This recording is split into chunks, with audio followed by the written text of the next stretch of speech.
my name is Anne and I blog at Quick and Easy, Cheap and Healthy, and today I'm going to show you how I measure whole wheat flour when I'm baking. First, let me show you the tools I like to use. First off is my kitchen scale. I just use a basic one by Eat Smart. It costs about $20 on Amazon.com, and I use that for all of my kitchen weighing that I do.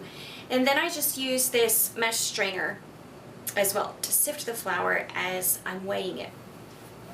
So first of all, I have my bowl where I'm going to put the flour that I need, and I have my scale. I'm going to turn the scale on before I set anything on it, and then I'm going to set my bowl on it, and then I'm going to push the tare button to set it to 0 because I don't want to include the weight of the bowl in the flour that I'm measuring. And right now I want to measure about 25 ounces of flour into my bowl. By the way, you'll find different measurements as far as how many ounces of whole wheat flour are in 1 cup. You'll see a range typically between 4 to 4.5 ounces. So I usually split the difference and go for 4.25 ounces if I'm converting a recipe from volume to weight. But it's best just to start with a recipe that's measured in weight to begin with, and then you don't have to fiddle with converting the measurements. So I have some hard red spring wheat flour, whole grain of course, and I'm going to watch the numbers on the scale as I pour it through my strainer first, and then I'll just sift it right into the bowl as it's measuring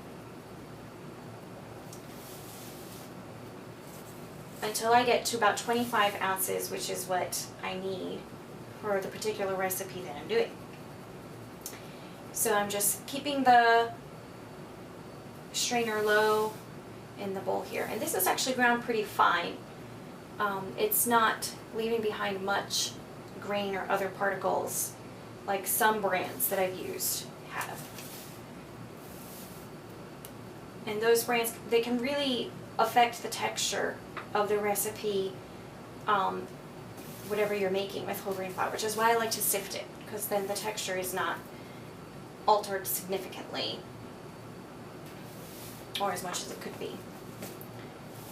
So I'm at 23 now, just a little bit more, and of course, if you get too much in there, you can just scoop it out and put it back in the bag. So I'm at 25 right now. So there we go. That's how you weigh flour for baking.